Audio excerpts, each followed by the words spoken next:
It was bitterly cold, and the fog was thick as pea soup on that Christmas Eve of 1968, when Richard Dawkins sat busy in his counting house.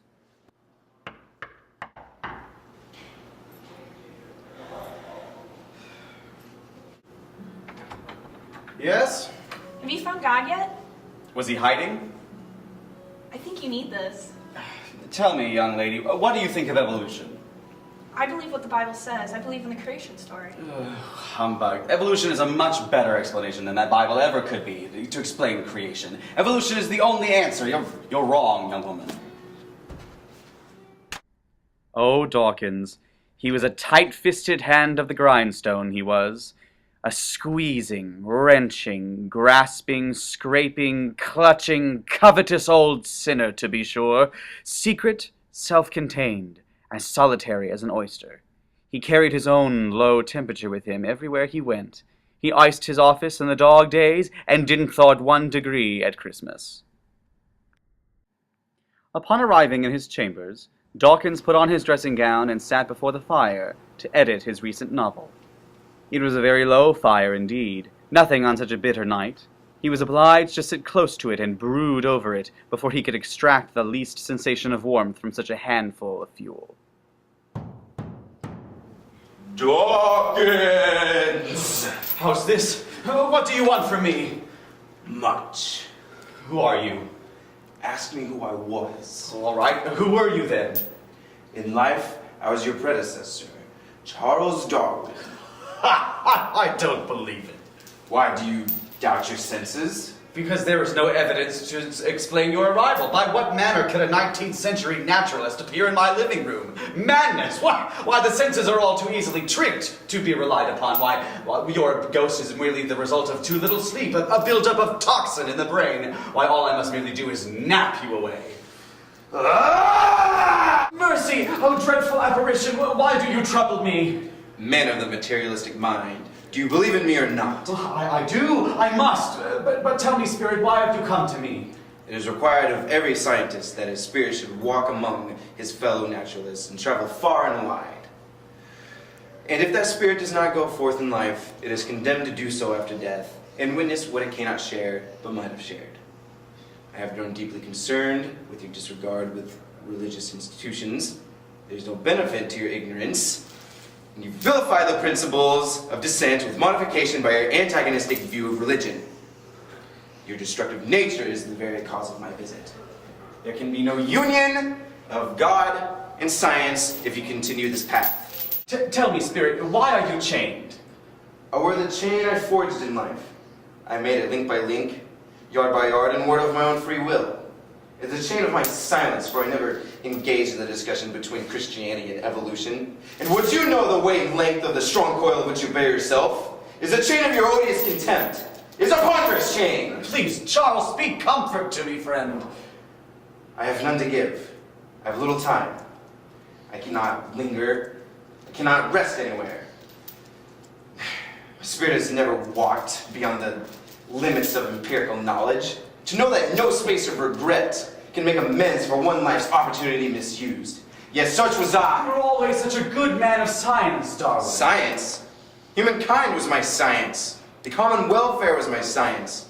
Charity, mercy, and benevolence, they were all my science.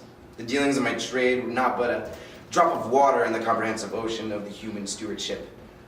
Oh, why did I sit through debate after debate with my fellow man with my eyes turned down, never to raise them to speak kindness to the weary souls that seek a righteous view of our precious earth? Hear me! My time is nearly done. Yes, I will, Darwin, but speak kindness to me. I am here to warn you. You have yet a chance of escaping my fate. Chance I have procured for you, Dawkins. You always were a brilliant man. You will be visited by 3 spirits. Oh, well, in that case, I'd rather not. Without their visits, you cannot hope to shun the path I tread. Expect the first tomorrow when the bell tolls 1. Look to see me no more, and for your sake, take care that you remember what has passed between us. And so, Dawkins, despite looking asleep, lay in his bed and thought. The more he thought, the more perplexed he was, and the more he endeavored not to think, the more he thought. Ridiculous. No one is coming.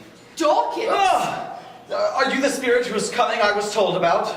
Indeed I am. I've come on behalf of your welfare. Rise and walk with me. A church? Really? Behold. Would you like to come in? It's really cold out. I mean, we have food, hot food in there. Come on.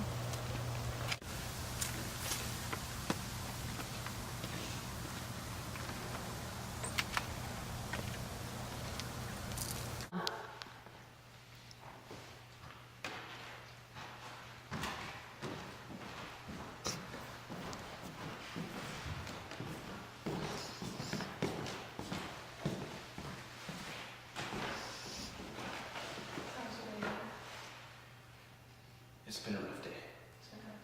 Yeah. Ugh, why did you take him to a church?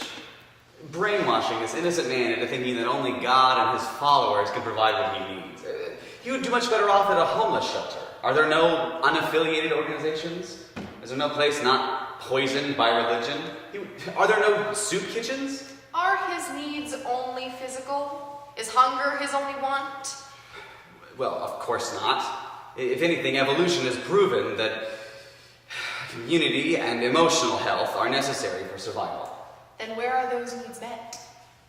Well, I'm sure there are some non-affiliated institutions that'd be happy to meet those needs. Well, of course. Are there no soup kitchens? Are there no shelters? Enough of this, Spirit. I will have no more of this. Show me no more.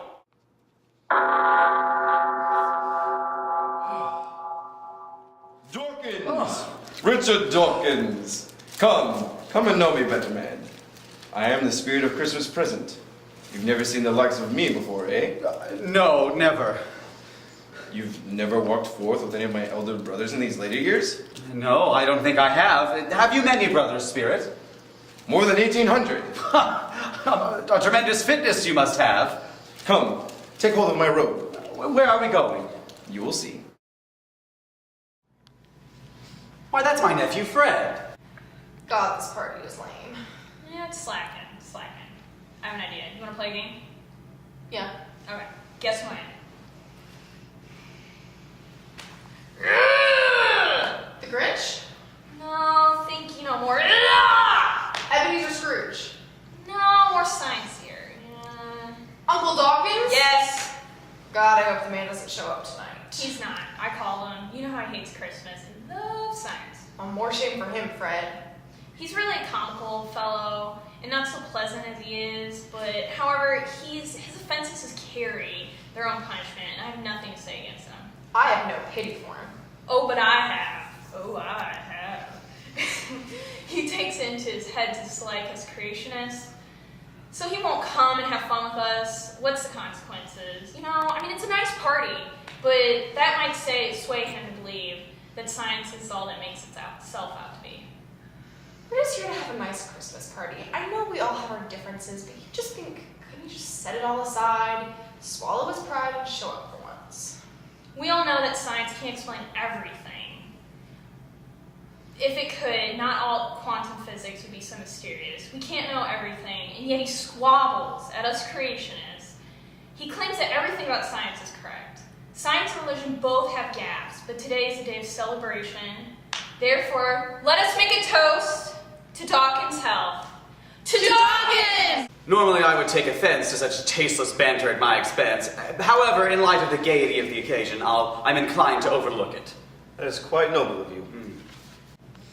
Whoa! Look, it's Thomas and I, the science guy. You think that the areas of nature that cannot be fully explained by science are the work of God. A God that exists in the gaps in the world is not much of a God. The world of quantum mechanics can be used to inform and change our minds about how God acts in the world. Light, for example, light behaves as both a wave and a particle. This is known. But Thomas, that's contradictory. Light can't be both a wave and a particle. Indeed. However, science helps us to understand what it means to be governed by two contradictory roles. The Bible tells us that humankind is to be both a member and a caretaker of creation. Okay, I get it. Religion gives people an excuse to get together and invest in each other's relationships. I understand that. But the content behind it is mere pageantry. Mere pageantry, eh? Come, let me show you more. Oh, come in. Hi. How are you doing? Mrs. Johnson? Yes. Nice to meet you. I've been taking care of Billy all day. Oh, I'm sorry I couldn't get here till later. Yeah, that's fine. He seems to be doing good. The doctor took down his morphine and now we're giving him Tylenol every few hours, so his pain level is managed really well. And his respirations are doing really good. He's not hyperventilating anymore. The doctor is very pleased with his progress. In fact, he even stated that maybe he could go home for Christmas. So, Thank God. yeah, everything yes. looks good. So, I have been praying all week that I can have him home for Christmas. That's awesome. Oh yeah, did God fix this person's illness? How can religion explain bad things? What kind of God would be responsible for all this? Is this part of God's plan? Do you really think God has time to walk into our lives and fix everything? Then how does God act? Not an interventionist way. He works through secondary causes. When God answered that woman's prayer, he didn't intervene. He works through his created acts. Well, I can wrap my head around a non-interventionalist view of God, since it allows for science to determine our view of how the world works. Plus, it allows for the free will of mankind, which is always a plus, but it does not explain our need for prayer. We don't pray to God to inform him of our lives. He already knows everything. Yes, that's very cute, but that's still not a reason for prayer. The reason for prayer is for a close connection between God and individuals. Through prayer, we entrust ourselves to God. So, you're not advocating for a God that would overturn the natural forces of this world? No. So, in a non-interventionalist view of God allows the natural forces of this world to determine that world's fate. Yes, this is why God left chaos in the world.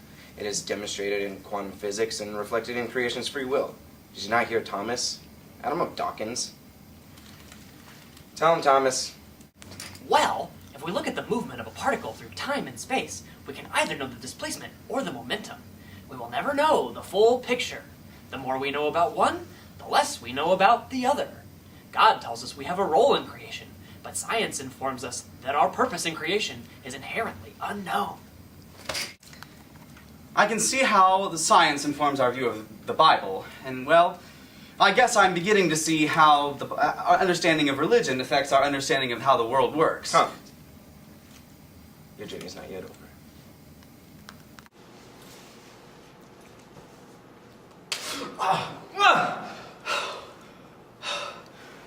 I take it I am in the presence of the ghost of Christmas yet to come? And you are to show me shadows of things that have not happened, but will be in the time before us. Is that not so, Spirit? Spirit, I fear you more than any spirit I have seen. Will you not speak to me? Okay, Scrooge. I mean Dawkins. Yes. Very well then, Spirit. Lead on. Spirit, why have you brought me here? Behold. I don't think that's the right one. No, I don't think that's... It's not that. That's the universal This remote. No, that was subtitles. No, that's... Hold on.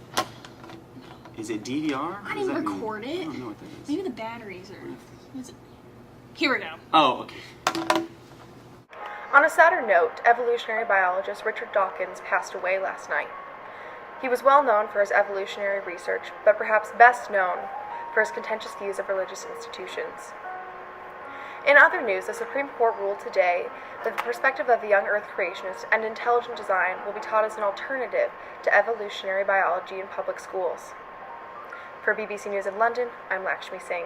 Have these men no sense of decency? You are the one who had people choose between science and religion, making them not coexist. You strengthened the divide between the two. It was your fault. No, these stories are merely fictitious.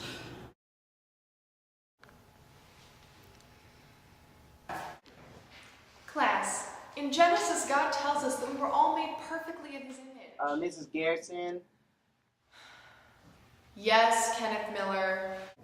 Miss Garrison, I've been reading this book by Richard Dawkins, but how can all of this and what you're saying be true? Like the Cambrian explosion. Does the Bible explain that? Of course it doesn't, Miller. You're such a nerd. Oh, what sort of madness is this? This is the legacy you left behind. You forced people to choose between their evolutionary biology views or their religious views.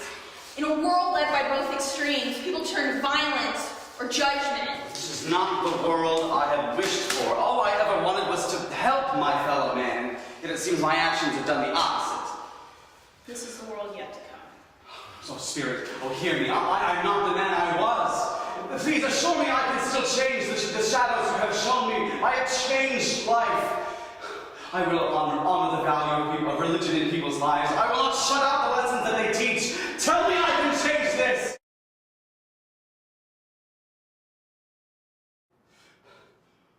Dawkins was better than his word. He did it all and infinitely more. He became as good a friend, as good a master, and as good a man as had ever studied evolutionary biology. Hello? Good evening. I'm so sorry for how I treated you earlier. I should have never slammed the door in your face, and, well, I know now I should never have criticized your views. It's okay, I forgive you. Well, no, I feel as though I should have been more open to your teaching, so here. Thank you. Thank you for bringing us back. I would not judge you for something like that. There's no hard feelings. God teaches us not to judge one another. In Romans 14:13, Paul says, "Let us stop judging one another." Instead, make up one's mind to not stumble and put obstacles in front of one's brother or sister. And so, in the words of Tiny Tim, God bless us, everyone.